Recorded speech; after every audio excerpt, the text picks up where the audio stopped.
What is going on, everybody? It is Mike and Rico, college football review, week number 2. We had a couple big games this week. Some people played some cupcakes and went to the bakery again. But we've got a lot to break down, a lot to get into.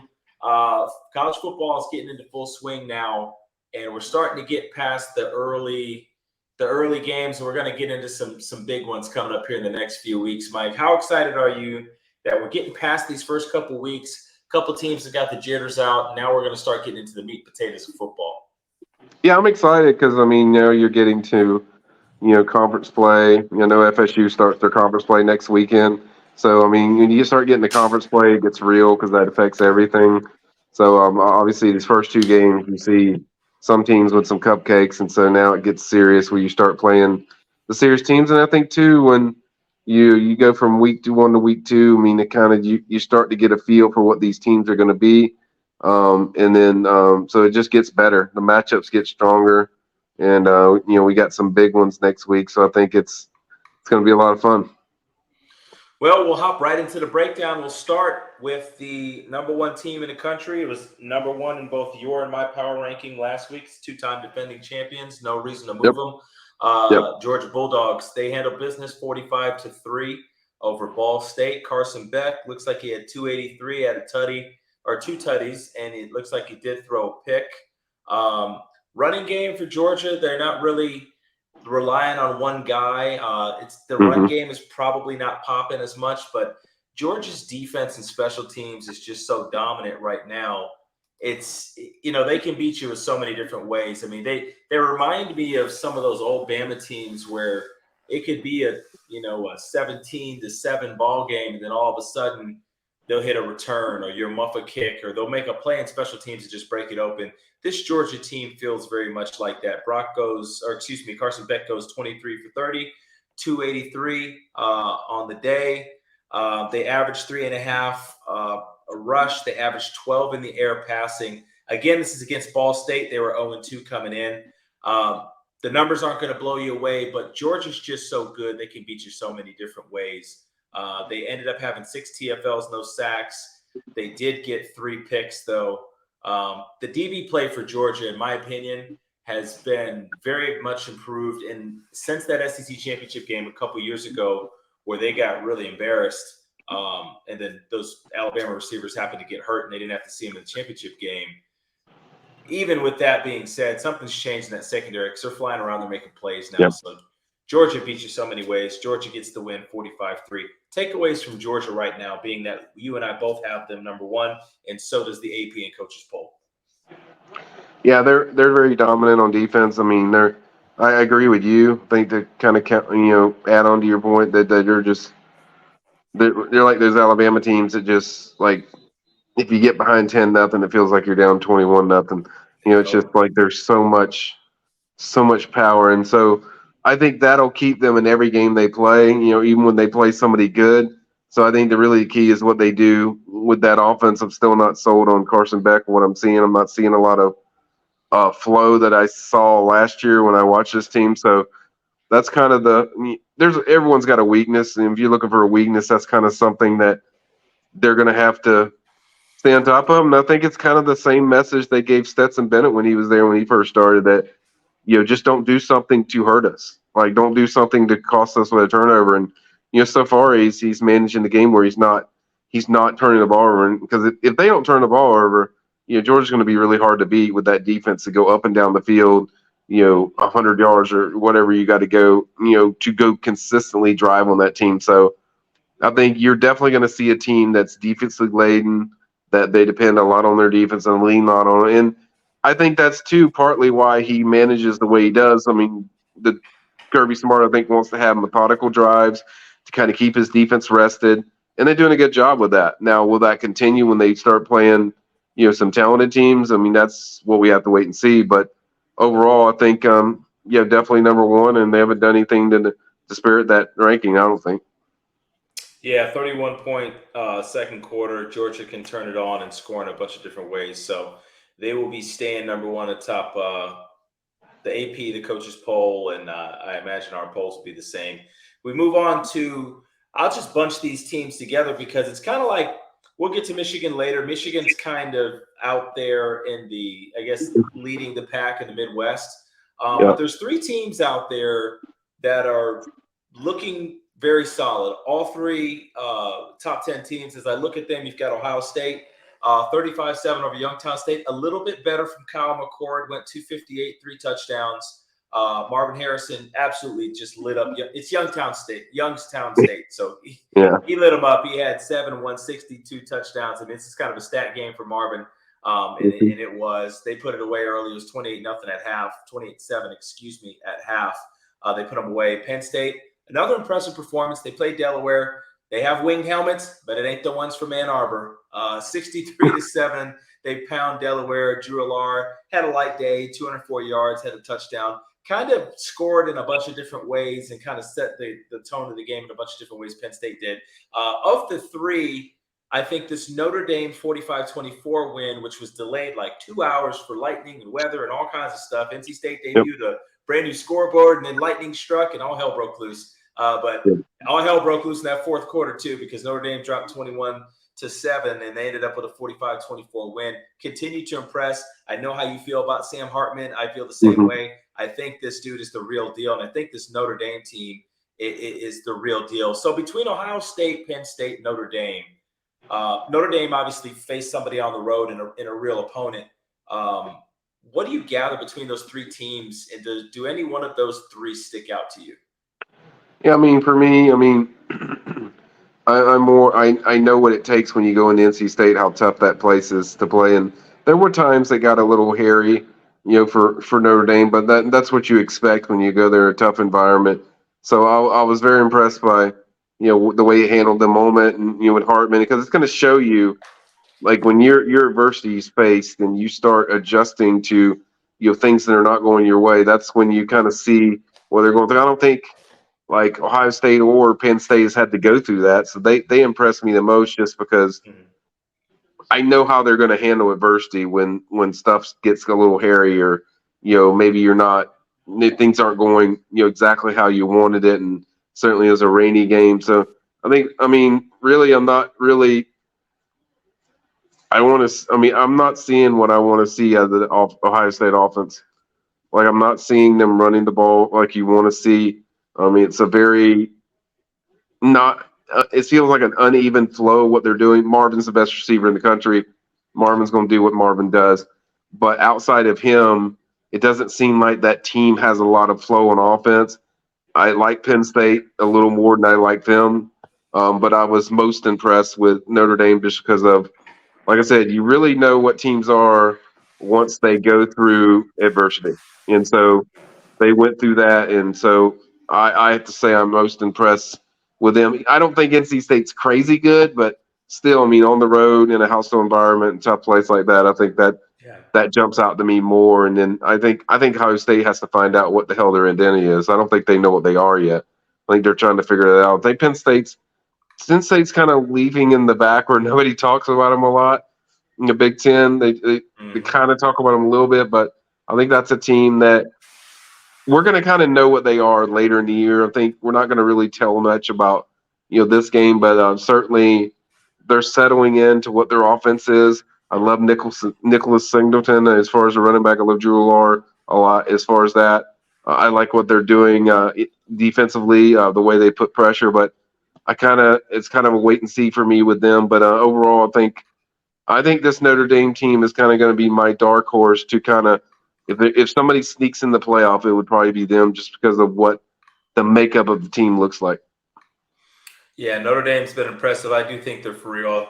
We talked about it when they got Sam Hartman. That changed the tune for them. So that Notre Dame team, they've been pretty impressive. Also impressive with Penn State, and Ohio State's got a ton of athletes. It just doesn't feel right with Ohio State. Kind of feels Clemson-ish. A couple other games. I know you watched the Utah game. Utah gets out of there with a 2013 win.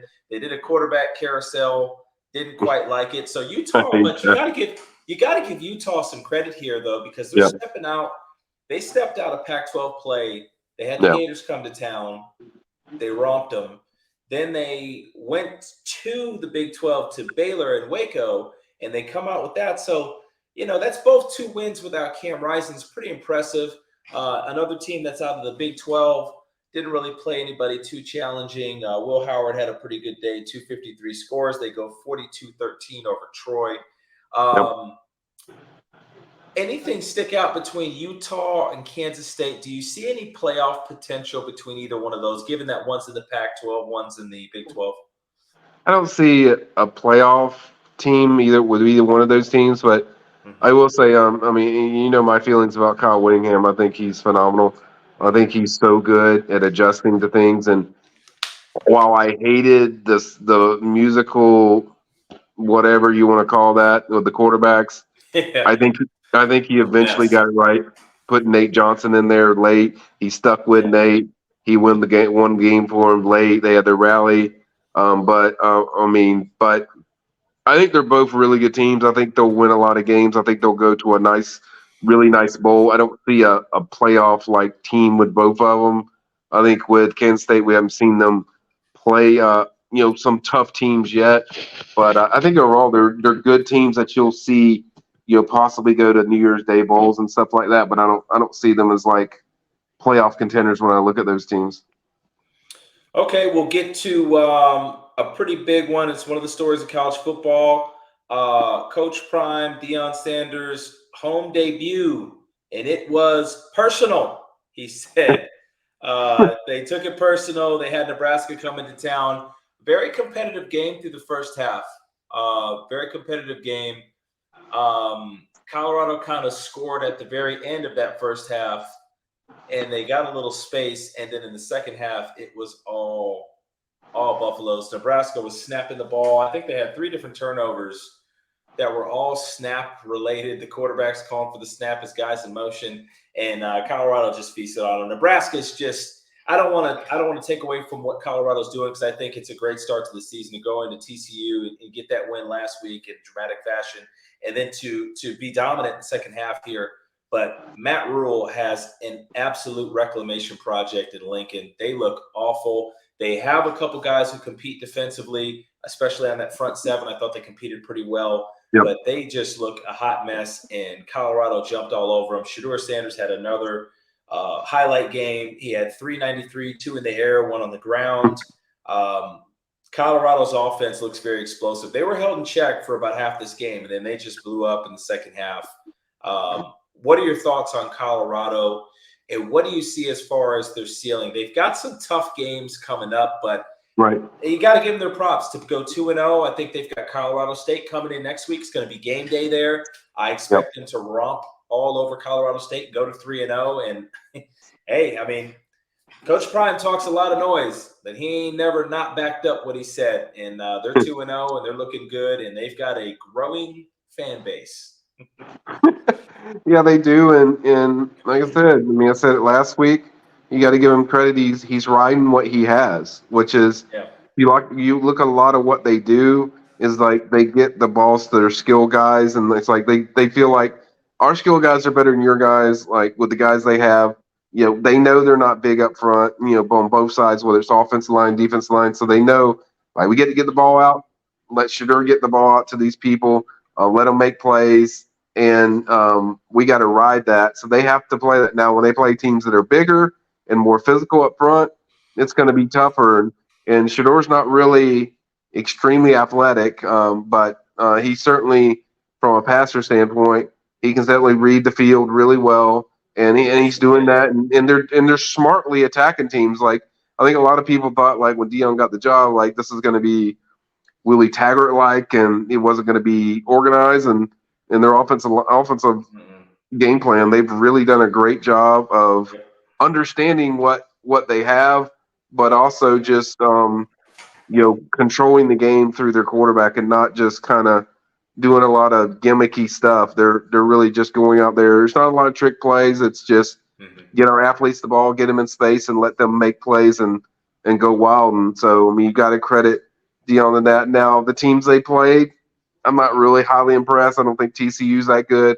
I definitely don't think Nebraska's good. I don't know why they took Jeff Sims. That made no sense to me. I think he led the nation in interceptions last year. I don't understand that transfer. So, they got a lot of work to do with Matt Rule. I mean, you've got to get a quarterback in there that can effectively run your offense. And the thing with success for Nebraska, I think their defense is pretty good, but the problem is, and we saw this the last 2 weeks, is they're on the field so much that they just wear down and they just start making mental errors that, saw one play where a cornerback didn't even cover a guy. So it's like they have Yeah. these mental breakdowns. And so, Nebraska has a long ways to go, but give Coach Prime his flowers. The guy is highlighting what the strength of his team is because he knows he doesn't have the dudes up front. So when you don't have dudes up front, you got to find ways just to get your skill guys and let them make plays. And they're 2 and Yeah. 0. Game day is going to be there. Don't ask me why. Colorado State's terrible, but hey, do They're your riding thing. the wave. Yeah, They're riding the wave, and I think a couple takeaways that I've got. I've watched both Colorado games. yeah. Colorado, first of all, is a really proud program. I mean, if you go back to the early '90s, they were, with Salam and even Cordell Stewart. I don't even like Yep. bringing that up for what he did in the Big House, broke my heart. But they're a proud program. They've got a championship. I think it was '89 or '90. They won it. Mm-hmm. So it is cool to see Colorado. And I will say this too. I haven't seen the pictures. That's the most beautiful backdrop in a stadium I've seen in Yep. college. Yeah. So Coach Prime picking Boulder and going there, I just think it's a phenomenal fit right now. I hope he stays for a while there because I think he has a chance to build something that's really great for Right. college football. There are a couple of glaring concerns, and I don't want to be called a hater for pointing it out, but they rushed for 58 yards, 1.8 yards a Yeah. carry. Okay, that ain't going to get it done. They gave up 8 sacks and 11 TFLs. Now, when you play a team that is solid, that's a top 25 team, which TCU is not, and the Cornhuskers are not, that's going to come back to bite you. And they're dropping back Shador 42 times a game, and his decision making, I think, is phenomenal. You can tell that kid's been working his butt off, and he is drilled, and he is looking good back there in the pocket. And the pass protection, I think, is pretty solid. But I think the mobility and his I guess tentativeness to take off and run is going to cause him, one, to be exposed to more contact, and two, it's going to cause them to be down and distance deficient. They're going to be in a lot of second and longs, Mm-hmm. longs as they progress in the schedule. Because mind you, Oregon's coming, USC's coming, Oregon Mm-hmm. State, Utah. I mean, there's going to be some teams here. I don't know. Maybe they get it together even better than what they've got it now, and maybe they beat some of these teams. I'm not saying they can't. I'm just saying when you rush for 1.8 yards a carry, you're going to have to get some semblance of a running game. And they didn't really have it last week, and they just want to shoot out. But eventually, you play a team that's got a back seven that can challenge you. Mm-hmm. Not going to see too much of in the Pac-12. Let's just be honest. But as you progress and you elevate as a program, they're going to have to get multi-dimensional with this offensive attack. Something I noticed. I don't want to be called a naysayer or a non-believer. I think what Colorado's doing is great. I have Shador very high on my Heisman list right now because the kid's putting up video game numbers. But they're going to freaking run the ball, and that offensive line is going to have to be able to move some people up front as the season progresses.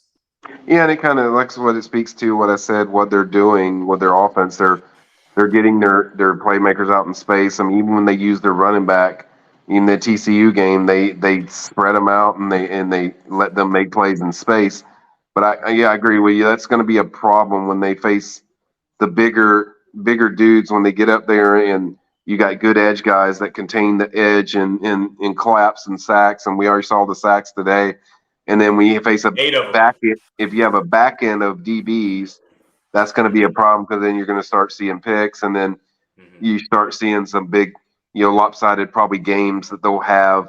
They'll score, but they'll probably get beat fairly, convincingly. But I think overall, though, I can't really hate on them too much because I think when I've watched them, like I think they're magnifying everything that they have as far as on their roster and they know they can't run the ball, so they're just going to have to find like new ways to develop ways to run the ball, whether it's some mixed direction stuff where you're doing pitches or you're doing shifts or you're doing shuffle passes or something, just because that's basically like an extension of the run, whether you're doing jet sweeps or something that can kind of take the top off and kind of lessen the load. But if they don't do that, I think I agree with you. It's going to come back to them, and you're going to see some Yeah. lopsided games. Yeah, and I will say this: I do think they have two bona fide superstars. Travis Hunter, I've never seen a guy play that volume of snaps offensively and defensively. Travis Hunter is a bona fide star. I know you covered him. I know you know him. Yep. Broke our hearts when he didn't go to Florida State. Not a fan of the fashion of which that was done. Don't have to hide about that. I think he was a silent commit for Jackson State for a couple months, and they hit it to try to hurt FSU, which I think was Bush League. I think it was beneath Coach Prime and the recruiting process, but that's neither here nor there because he's at Colorado and he's a star. And I do think Shedeur Sanders is a bona fide star. He does not look like a guy who's just here for a couple games. I think all season long that kid's going to be making plays, and I think that Deion has done a tremendous job developing him. I don't care if he came from an HBCU or lower level or whatever. That kid knows how to play the quarterback position, and it shows. And I think it's going to show all year long. So Colorado 2-0. Game day is going to be there next week. Moving on, we've got the Clemson Tigers. They bounced back from an embarrassing shellacking at the hands of Duke. They got it going in the second half. It was a very competitive game. It was 24-17 at halftime, and then they blew the doors off the second half. Cade Klubnik ended up for 315, 4 scores. Shipley did not score, but he did have 73 yards on the ground. Collins went for 137. Looks like 7 catches and a tutty. 66-17 over Charleston Southern. It's Charleston Southern, so it's not anything to get crazy about, but it was an improvement on the offensive production and the execution. What are your thoughts, just real quick, on Clemson? We don't know what we can take from this. Last week was a disaster. Clemson, are you ready to bury him, or do you still think there's hope? Well, I damn sure ain't ready to marry him, but I'm still highly concerned. If I was a Clemson fan, I'd be highly concerned about that quarterback position. Cade Klubnik do a pick six, and against a team like Charleston Southern, it was a terrible read. And I think he's going to have to find a way to slow things down to set up the offense when they're running. I think he's going too fast, and they have to fix that because that's the guy that touches the ball every play. And I think their defense I'm comfortable with their defense. I feel good about what I'm seeing there. But overall, I think that quarterback position is pretty worrisome. But what I'm seeing, there's a lot of tangible things that you don't like that you're seeing of, you're not seeing like a confidence and a flow.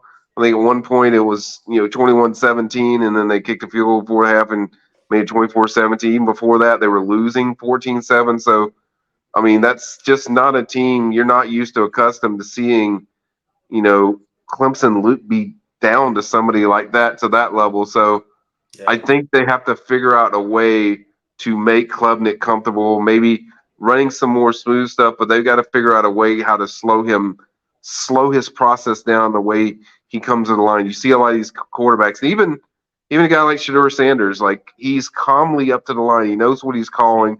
He sees it. He's reading it, and I think Klubnik's kind of a lot of stuff's checking down, checking over, and it's like he's not comfortable with what he's seeing. So I think they're going to have to find a way to kind of ease him and make him comfortable. And I think that's why they've struggled, these first 2 games. I mean, yeah, they won 66-17 and stuff, but that was still a struggle a lot in that first half. And I think a lot of that is just comfort and slowing down and running in what he's seeing. So that's something that I think is worrisome to me.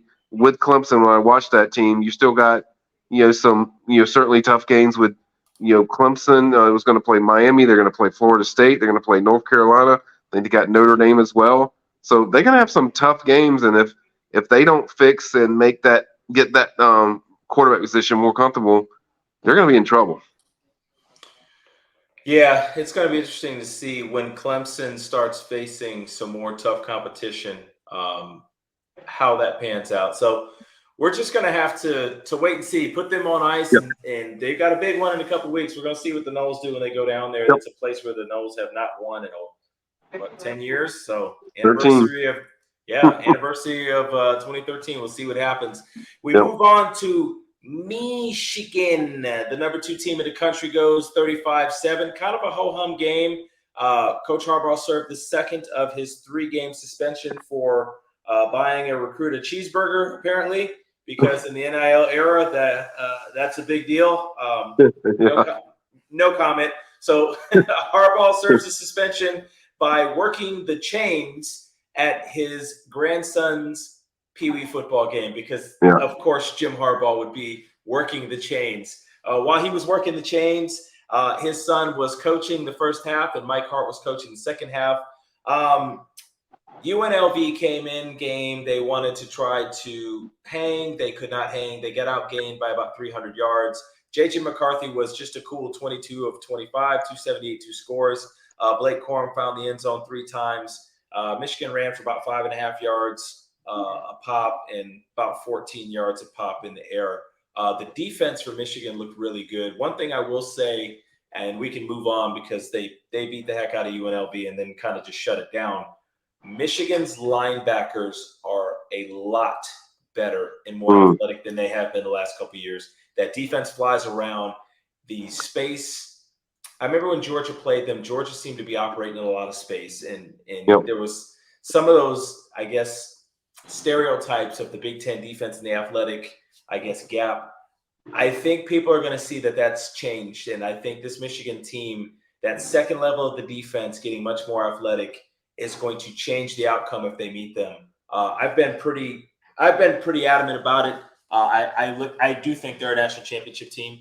I do think that they will be there. I think they have that quality about them, and a lot of the reason why I think that is the second level of the defense. They have transferred from Nebraska, Ernest Hausman. He's one of the reasons. There's so multiple up front. They play so many people up front, and they've got so many guys that are in that 4.6 speed range that play that second level, that can take away wheel routes, that can get there. They can plug gaps. You can blitz them. You can do so many things.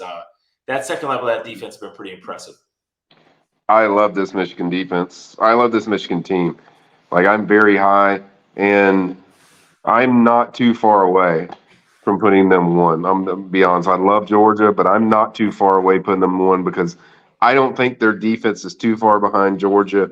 I think JJ is a much better quarterback than what Georgia has. So I'm right there on the edge for me. I just want to see what Michigan does when they actually play somebody that's really Right. competitive, and Right. that's what I want to see. But I'm really close. I love this Michigan team, and I think they're doing the smart thing where, when they get the lead, they're just shutting it down. Like, Mm-hmm. keep our players healthy, play a lot of guys. That's what you want to do in the first few games when you're playing teams that you're better. You want to get the work in for your guys, get your guys the work, and then after that, expand your roster as much as you can. And they're doing that. And I just love this team. I think from the experience to the defense and just I already loved their secondary, last year, and I love them even more, and then linebacker play, and just their line's always been good. So really for me, I just want to see the level of what they do when they play somebody like a Penn State or somebody like that.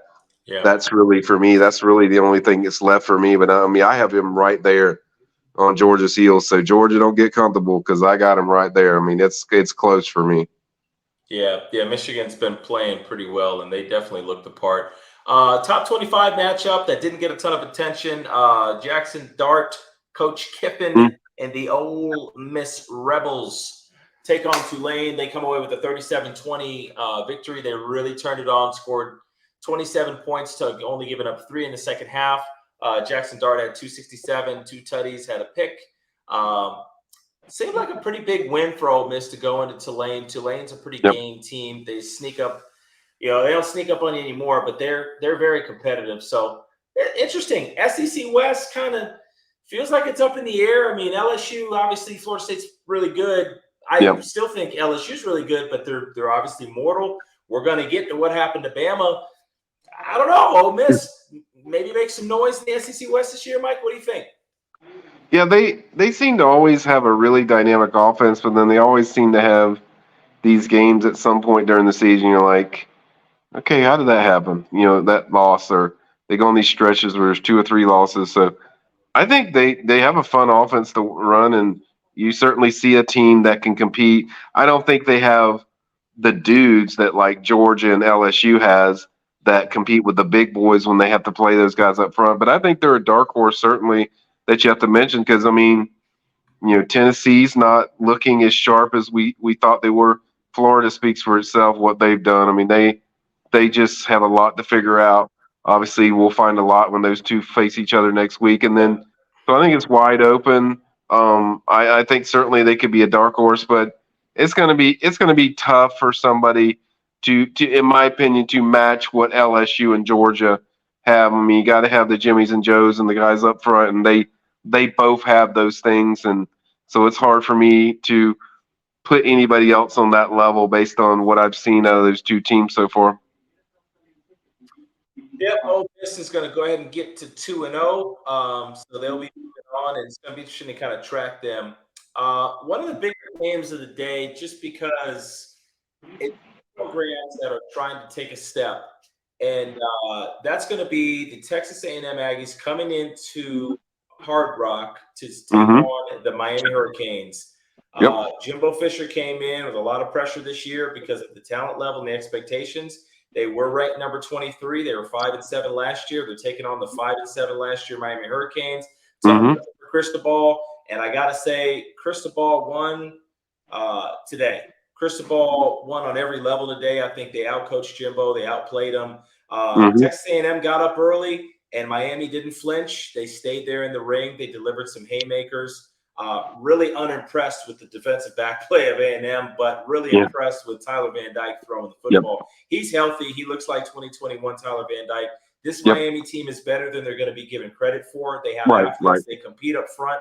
They've got some dynamic playmakers. And when Tyler Van Dyke plays like that, I told a couple other guys that are some Miami diehards, it looks like a 9-win team to me because their schedule isn't overly difficult. And they just seem like a much improved quality football team. They've got two new coordinators. I liked what I saw from Miami today. I thought they were pretty impressive.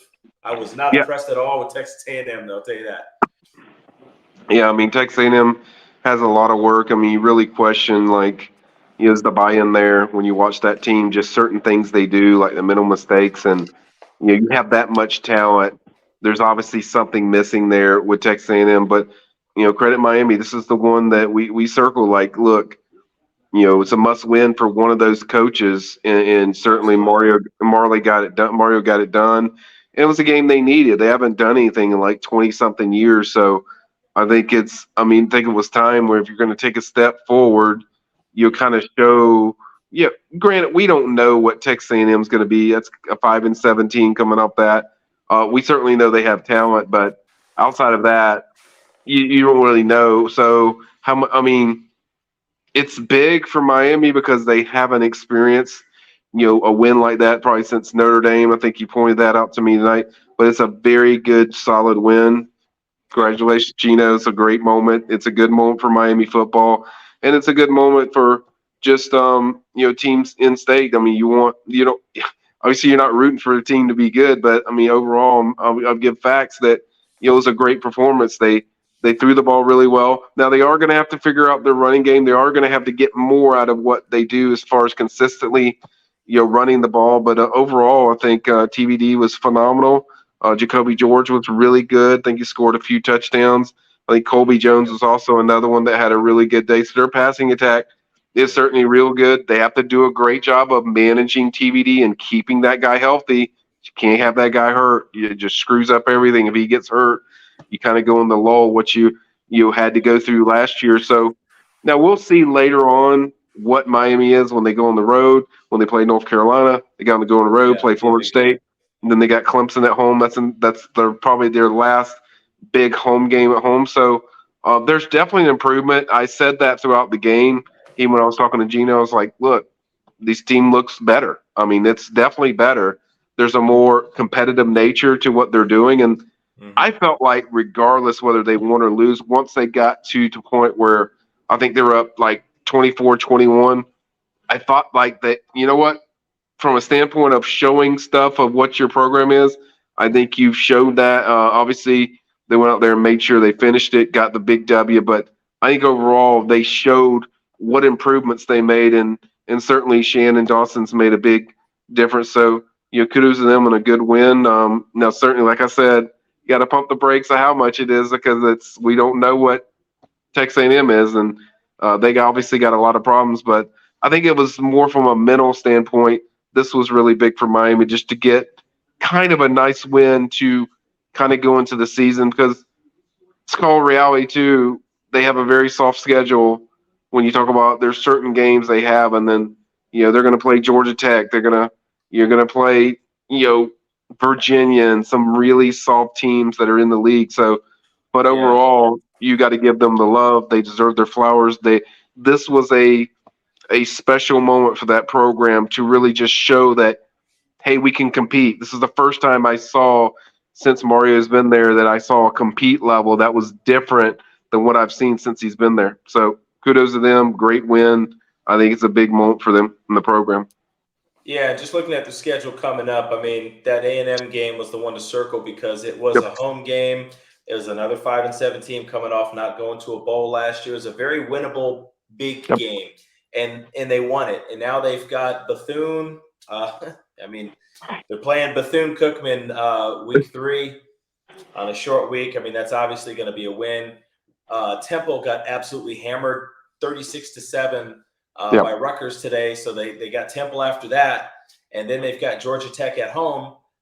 Big one though at North Carolina. That's the one to circle on October Yep. 14th, and it's Yep. followed up the next week with a home game against Clemson.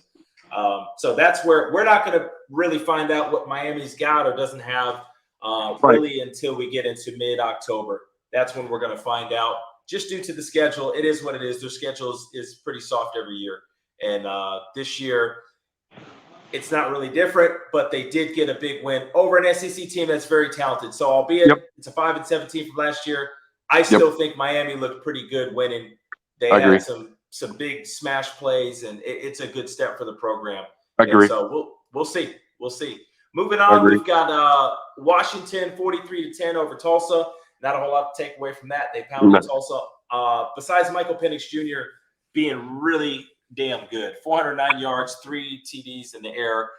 This team, I believe, is in East Lansing next week, if I'm not mistaken. I believe they play in East Lansing next weekend. They pounded the Spartans last year out there in Seattle.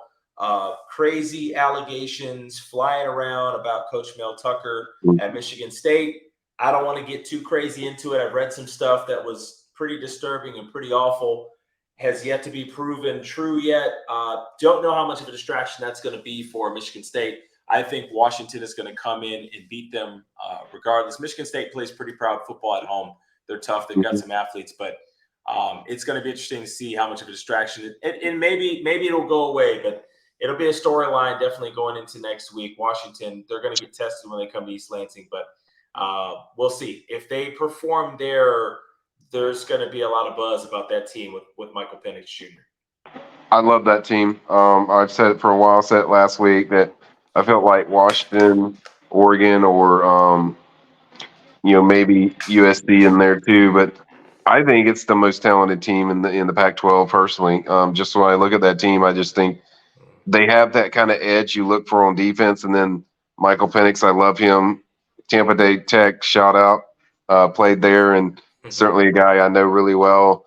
With Michael, and I just like their team. I like the way they attack, and I think it's potentially a 9-10 win season 10 team. And I think if I was calling my shot, I'd probably pick them to win the Pac-12 personally. But I think it's probably going to be a rough day for Michigan State. But Michigan State does get up for these games, so maybe they'll put some challenge. But I really like this Washington team. I know they played nobody today, but I think overall, when you look at the team and the makeup, what they do, I love their edge guys, and I love the way they attack the perimeter, and I like the balance they have, at the running back position, and then also, their quarterback. I think it's a great situation what they have. So I think that's a team to watch just overall. I think it's a shame that Washington and Colorado don't play. I don't know. Yeah. I don't know what the schedule makers were doing. I don't know why we don't get that game, but to see Michael Penix Jr. go against Shedeur Sanders would be just pure Oh yeah. gold. That would be awesome for college football. So that's pretty shameful that game it doesn't look like it's going to happen. I don't know how the Pac-12 championship is going to work if they take the top 2 or they do divisions. I think they take the top 2. So maybe if that happened, but looking at the schedule, I just glanced at it. that sucks that game's not going to happen. They play Washington State, but they don't play Washington. Yeah. Yeah, you got to do better. It's bothersome when these conferences, and we can get into it. I can go on a whole soapbox about this with the SEC because the SEC East just protects Georgia, and Georgia just does not have crossovers where they don't play LSU, they don't play Bama, seemingly ever. And I just don't understand that because we just miss out as college football fans for these big games that are in conference. If you're going to carry the banner and say we are Pac-12 and we're this and we're that and all this stuff, well, then you should play the best teams in your conference. I mean, some teams do, but it just doesn't seem to be across the board. So anyway, I'll step off the soapbox with that. Moving on, Tennessee, really not a whole lot to talk about here. 30-13 over Austin Peay. Wasn't a very impressive performance. I think Joe Milton looked a little shaky today. Tennessee didn't really blow the doors off them like we thought they would. It was a 13-6 game at halftime, way more competitive than it was supposed to be. Any concern with Tennessee? What's the next game? They got Florida next week? Yeah. I mean, I've expressed my concern just when, what Joe Milton you're going to get. And now with this game, I will say we've seen this before where you have a big game the following week. We know that Florida game is big, so you might be looking ahead and you might not be as contact and as focused as you think you want to be. And so, or you want to be. So maybe that could be it. But I also wonder, do you have enough playmakers like you did last year where they had Jalen Hyatt, countless guys? Do you have enough? That was been my concern with Tennessee. Do you have enough big playmakers where you're going to cause where we're going to see kind of a similar version of what we saw from Tennessee last year, where their offense just looked totally explosive and it's at some points one of the best teams we thought, just on offense in general. But so I do have concerns, and then you also, I think the running back position you have a few guys that are veterans, but I think I want to see much more out of what they're doing, offensively, and I think we're going to know a lot by next weekend because, if Florida loses that game, that Napier seat's going to get pretty hot, and then two, if Tennessee wins, we'll kind of like, okay, this is a team that we got to put in, pretty strong consideration of, of playing for an SEC championship because they'll have the Georgia game at home later. So I think it kind of sets the tone. But really, for me, for Tennessee, I just want to see what Joe Milton guy you're going to get. Are you going to get the good one, or are you going to get the one that sometimes we see that's just, the throws seem off and the timing seems off. So, I mean, that's kind of, I think next weekend is going to tell a lot for me against Florida. Yeah, that's a big game in the swamp. And I will say, I know the Gators are still trying to kind of find their identity. Yeah. They had some miscalculations in Utah. Probably could have made that game a little more competitive. But I will say Utah is missing 8 starters and they're starting quarterback. So if they have those guys, it probably isn't competitive, even if Florida doesn't have miscues. Anyway you cut it, next week is a big game. It's a very important game for the Gators, but it's also a very important game for Tennessee because Tennessee thinks that they're going to be nationally relevant this year. They cannot pick up early losses because their schedule compared to Georgia's is night and day. They have very tough crossovers. They don't duck anybody, and Georgia's pretty much just looking at them at the end of the year. So that's it. Big game. Moving down to the state of North Carolina, we'll cover both of these same time. North Carolina wins a shootout in double overtime over Appalachian State, 40-34. They had a crazy game with them last year. Appalachian State had a crazy game with Miami. I mean, a couple years ago, Appalachian State, of course, has beat Michigan. That's just a team you don't want to play. North Carolina escapes 40-34. Made some plays down the stretch there. And then Duke plays Lafayette. Not much to see there. Riley Leonard barely threw for anything. 136. Right. They win 42-7. North Carolina's got 2 competitive football teams, and neither one of them is NC State. Yep, and Duke's. I like the Duke team. I like their offense. They have a very good feel for what they do. Obviously, they're going to struggle when they play teams that are strong up front. Physically. Like the bigger Clemson and Florida State teams. Although they handle Clemson, but I think they're a good team. I think they'll have a good year. I think Duke had 9 wins last year. I think they can top that and get around 10. So I think that's a really good team. I think North Carolina's got the highest upside when you look at we're looking for competition with FSU and Clemson, and that's kind of the team. And I knew there would be a drop down period as far as after coming off that South Carolina game because one, you put so much into that game, and then two, Appalachian State's just so methodical where they really just slow everything down and they really make you execute. If you beat that team, you're going to have to really, really execute. So I had a feeling it was going to be pretty close, and not as close as it was, but I think overall they got the job done and ended up winning in overtime. But I think North Carolina, for me, a little higher ceiling. When I look at that team, I just like the way they get after the pass rush, and then also they got Drake May. So sorry, Duke, Yeah. you got a great team, but you don't have Drake May. And Drake May's special. Yep, he is. So they've got a big game with Miami coming up, I believe, October 14th. It's really Right.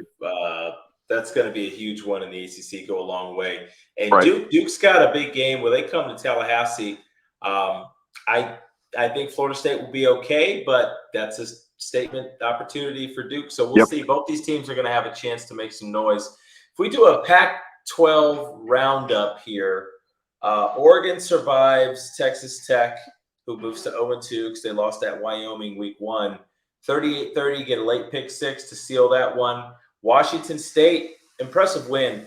They go to 2-0. They beat Wisconsin by 9 points at home. Wisconsin was ranked number 19 for what that's worth. Big win for Washington State. Oregon State hammers UC Davis. There's nothing to talk about there because UC Davis is not competitive, and Oregon State looks like they are. Ugalele threw for 100 yards, 2 scores. I mean, he barely played. And then, of course, USC just absolutely hammers Stanford 56-10 with Caleb Williams. In the Pac-12 review, is there anybody out of the Pac-12 that's sticking out right now? I would say after the 2 weeks, I mean, for me, like currently, and this is a subject to change because Cam Rising is coming back, we assume eventually.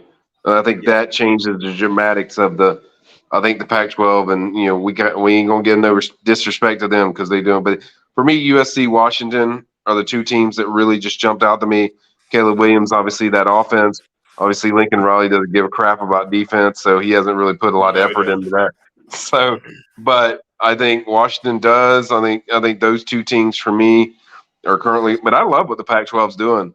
I know they're all leaving, but man, the quarterbacks in this league, the quarterbacks in this league are phenomenal. Shadir Sanders, Caleb Williams, Cam Rising, Michael Penix, now DJ in there. And I think Oregon State's an intriguing team for me too. I want to see what these guys do when they play some of those gooder teams like Oregon and USC and teams like that. I kind of want to see what these guys do.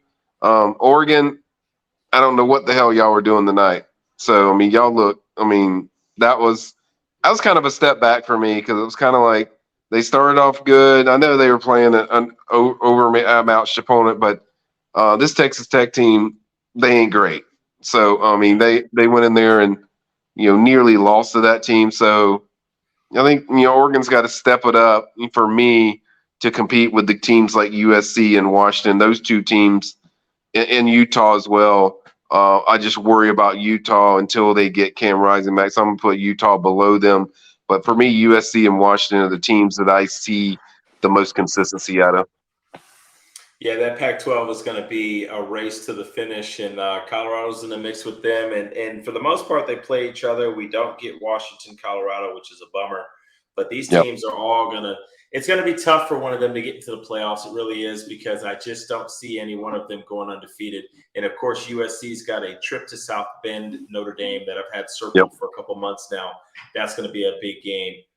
So Pac-12, it's some of the most fun football that you're going to watch. I don't know if it's playoff worthy. I don't know if any of those teams can bang with the top 4 or 5, although USC may make a top 5 later here in a few minutes. But we'll see. LSU football Tigers 72, Grambling Tigers 10. Bounce back for LSU. They're playing Grambling. It's a complete mismatch. So we'll see. The jury's going to be out on LSU. And then that leaves the big one. We saved the best game for last. There was no game that came close to this. This was a big boy battle This was a program that has been ironically buried since the '09 game where Colt McCoy gets hurt in the first quarter and they go on to play a pretty competitive game but lose to Bama. Mark Ingram, the Heisman winner. Bama ended up getting that championship that year. Texas, was ruining that result and thought if Colt McCoy could have stayed in the game, maybe it would have been different. And then since that game, has not done squat. And this game was personal. And they went into Tuscaloosa and put together a game 34-24 horns. And we have a new gentleman who is going to be entering the Heisman race. His name is Quinn Ewers.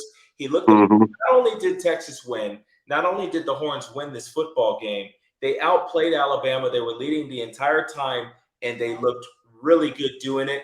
And they won it with some phenomenal play calling from Coach Sark, some Yep. great quarterback play from Quinn Ewers. That was big boy football. That atmosphere was electric. I thought Milroe made some plays too, but Quinn Ewers, remember the name, and he's going to be high on some draft boards after what he did tonight. The Texas Longhorns, ladies and gentlemen, are for real. They are as good as anybody in the country. They Yep. have defenders, they have playmakers, and they have a quarterback. I think the Texas Longhorns are finally here, 34-24 over Bama. Mike, what did you take from that barn burner there? Yeah, I'll be honest, guys. I'm still watching this, and I'm loving what I'm seeing from Texas. I did follow a lot of what they were going. I saw what was going on in the game, and I really like the way this front closes, and they made everything so difficult. They close on Jalen Milford a lot in these passing low. I mean, just he's used to having really open lanes, and they really just wasn't there. And then they forced him to have to make plays with throwing, and they just controlled the game. When you watch this whole game, they're controlling the game. They're in control, and that does not happen for a lot of teams that go to Tuscaloosa. We've seen them lose there, but a lot of times it's like back and forth, last second drive, last minute drive, and this one was like Texas was in control. They didn't seem bothered by the moment, like 100,000 fans playing over there in Alabama. They didn't seem to care. I really like the way they get in the backfield, tackles for loss. It's consistently all game, and this is one of the best teams in the country. And Sark's a really good coach. I mean, I think people forget if you go back to all the way to his Washington days where he turned that whole program around, really made them a national contender. And now I think he's gotten all his players in. He's gotten his system in there. We talk about culture with a lot of these programs that have developed new coaches, and I think he's one of the best that's done it. And now they're ready to compete, for championships, and it shows. I mean, they're going to be going to SEC, and I don't think a lot of these SEC teams are going to like what they're seeing. So No, they're ready. They're ready. We've got some numbers for you, Mike. I know you're still going through your review because you Yep. were in Tallahassee for the game. Yep. 454 total yards to 362. Texas did not have a single turnover. Alabama threw 2 picks. Texas was on the ball 32 minutes, 31 seconds to 27 minutes, 29 seconds for Alabama. They held Alabama to 3.1 yards and 107 rushing yards. Bama had 10 penalties for 90. Texas had 440. You'll see when you do the film review, Texas just outplayed them in every facet, in every way. Yep. And they did it with style. And if you want to know the difference right now between Texas and I talked to some people and they kind of doubted Texas last week because the offense didn't look that great. They weren't showing the whole book. They weren't showing you everything. Yep. They knew they were going to Tuscaloosa week 2. Defensively, they played 30 kids. Just let this stat that I'm going to say, tell you right now, soak in for a second. Texas had 5 sacks and 9 tackles for loss. Alabama had 0 sacks and 2 tackles for loss. Domination up front for the Texas Longhorns in Tuscaloosa against the standard, which is Alabama football. Texas is here. Texas is here. Yeah, and I just love the way they play, and I didn't even mention Quinn Ewers, so I mean, people forget, like, that game last year, like, if he doesn't get hurt, they don't lose that game. Like, No, so they win that game too. Yeah, they were in control of that game, and so this guy's just a phenomenal talent. He's going to be a problem. They got playmakers. Xavier Worthy is one of the best explosive receivers you can find in the country, and they just have a lot of guys that they go to, and they have a system that's in a really good flow. You watch a lot of. I mean, you mentioned the 5 sacks. Like, that's against a guy that's probably one of the fastest quarterbacks in the country, and you're getting 5 sacks. That's really impressive. And I think the way they controlled this game for me is one of the big takeaways of why I think this is a legitimate threat for that playoff. I mean, this is a team that I feel like it's going to be really hard for them not to be in the playoff because I think they're so much better than a lot of the teams in the Big 12. Now we'll go over their schedule because they are the story of the week. The Texas Longhorns. It's been a long road to get here to be nationally prominent, and I know it's week 2, but they are absolutely in the mix. They've got Wyoming at home, at Baylor, Kansas at home. Those are all 3 wins. At Baylor could be a little tricky because it's a rivalry, but they should win all 3 of these games. And then they've got the Red River Shootout. That's going to be the one that's going to springboard them. They've got a week off after that. Then they're at Houston, BYU at home. They've got another landmine in Kansas State at home, but it is at home. Then they're at TCU, at Iowa State. Both could be tricky. Texas Tech at home. I do not see Texas Tech being a problem this year because Texas Tech is down. So this is a big one. This was a big one that they got here. It's the toughest team they're going to play all year. And the Oklahoma Red River Shootout game. This Texas team is just ascending with confidence, and they look the part. They're here. As far as what I was extremely impressed with this Texas football team.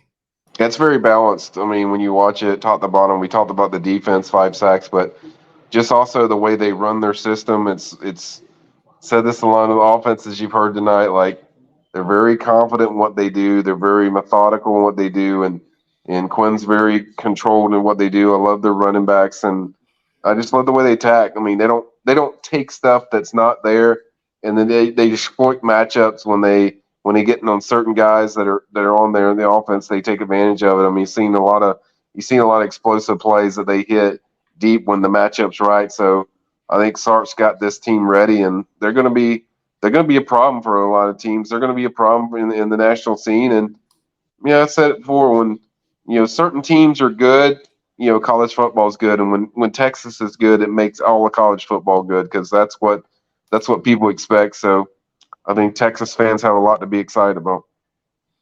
Absolutely. That covers all the games that we have that occurred this week. If we take a peek at week 3, let's try to get some of the more interesting games.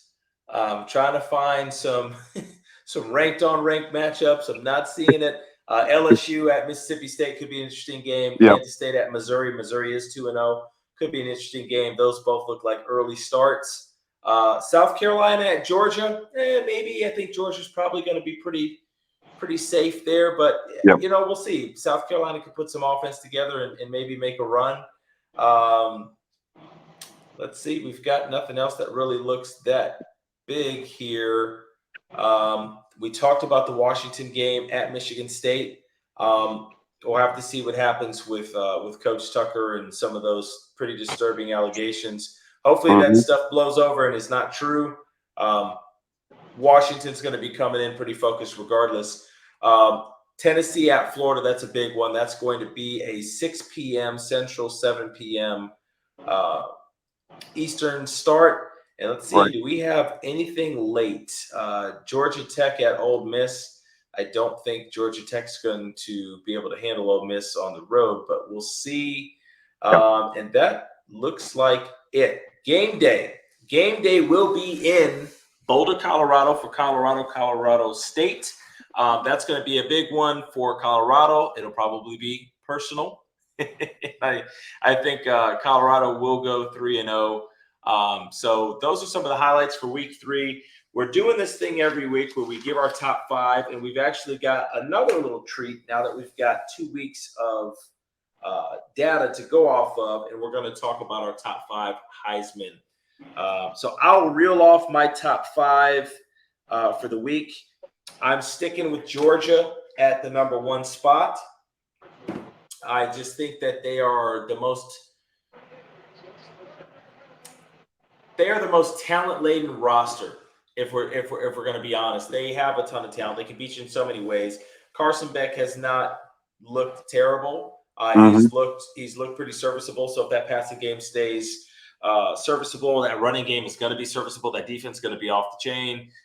Special teams going to be able to make plays. Georgia's going to be number one until they're proven otherwise. I'm moving FSU up to 2. Actually, I had them at 2 last week.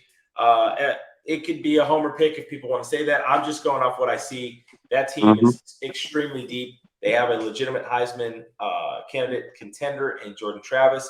They have excellent NFL-bound guys at every level of the team on offense and defense, and they've got depth. So FSU is number 2 for me.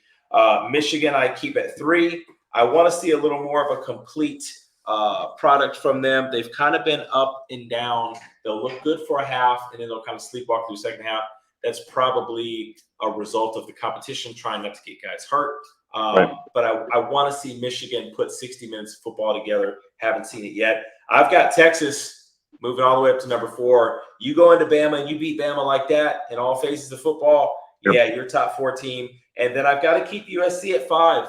I just think their offense is so damn explosive, and Caleb Williams is so damn good. Lincoln Riley is so damn good. There's not a team in the country that they can't outscore, and they're going to be hanging around for a while. So that's my top 5. Moving on to the Heisman. I got to be honest, the kid out of Boulder, Shedeur Sanders, 900 total yards passing in 2 games, accounting for 1 million billion TDs. The guy looks smooth. The guy looks like he's been working with Tom Brady all offseason, and he has. He doesn't look nervous. He looks like he's ready for the moment. That team is 100% featuring him across the board. Everything is all about keeping him safe and upright in the pocket, and he's throwing to some talented receivers. Their run game is non-existent, and I think that's just going to swell up his numbers. He's the number 1 guy in the Heisman list. Colorado's going to have to keep winning, but the stats that this kid's going to put up is going to be ridiculous. I've got Caleb Williams in the number 2 slot. His stats also going to be ridiculous. I've got Jordan Travis in the number 3 slot because I think that his wow factor of what he does on the field, it just pops out like a Hallmark card. Mm-hmm. The guy makes ridiculous plays. You saw it in person tonight. Some of these crazy 4th and 5s that he's making just make your eyes pop out of your head. A guy that's not getting Heisman contention that should, or attention that should, is J.J. McCarthy. I mean, 22 of 25, zinging the ball all over the field, making NFL throws. I'm not sure what his intentions are if he wants to come out this year, but his stock is definitely soaring. He looks like a much better quarterback than last year. J.J. McCarthy should 100% be in the mix because he looks excellent. And then I've got to put Quinn Ewers in there. I mean, he's probably the best performance in Tuscaloosa from a quarterback that I've seen in quite some time, maybe since Johnny Manziel. I mean, That was truly special what he did there. Looping deep balls over the top, hitting the tight end across crossing patterns, keeping plays alive. I mean, Quinn Ewers definitely deserves to be on this list. So that's my top 5 overall ball clubs, and that's my top 5 for Heisman. Mike, what do you have in week 2? Yeah, that's a lot to unpack. Yeah, my number 1 is the same as yours. I still have Georgia. I said Michigan's close, so everyone knows probably Michigan's going to be number 2. That's my number 2. I have FSU number 3. The only reason I have them 3 is these other 2 teams that are ahead of them have been there, done that. They've gotten to the playoff. They've won their league championship. So I want to see FSU kind of get that hardware. But I think from a talent standpoint and from a performance standpoint, I think FSU has probably been the most impressive team. Overall, when they cook it in, they're good. But I got to keep those teams ahead of them. For me, number 4 would have to be Texas. I mean, how can you not have Texas up there? I think for me, Texas and Florida State are almost kind of interchangeable because I think both of them are playing really good ball. I love what they're doing. I think they both have the balance that you look for on offense and defense. And then I really love that Notre Dame team. I'm not going to go away from them. I think 5. That for me is 5 for them because I think it'll come to the head when they play USC that we'll kind of find out who that 5th team is. I'm right there close with them and USC, but I think defense wins games, and they have defense, and you sure as hell ain't got defense, Lincoln Riley. So they gonna score, but I'm just gonna have to see some defense in there from USC to believe in it. But I know they can score. Now, as far as Heisman, just to make you USC fans think I'm not against you. Number 1 is Caleb Williams. That's my number 1. That guy's been the guy. He's doing everything everyone else has done. I love what he does. He's probably going to be the number one draft pick, and him and May will battle it out. But I just love what Caleb does from a runner, from just a performance standpoint, and it's nothing to take away from anything Shadur's doing or even Jordan Travis. I really love what Caleb does. I think Caleb's right now, in my opinion, so far the best guy in the nation. And I think he's going to have a chance to prove it in some marquee games. And I think he has all the ingredients that you want. For my number two, I'm going to go with Jordan Travis because sorry, Shadur, but you haven't played anybody, in my opinion. Jordan's played LSU. Yeah. So Jordan performed well against LSU. So I have to move Jordan up to that 2 spot just because that's what I'm seeing. Shador will be 3 for me. Numbers are crazy good. The guy is phenomenal. I love what he's doing. I love what he does in the pocket. I think he's phenomenal. And then certainly you have to have Ewers in there at number 4 for me, just because I love I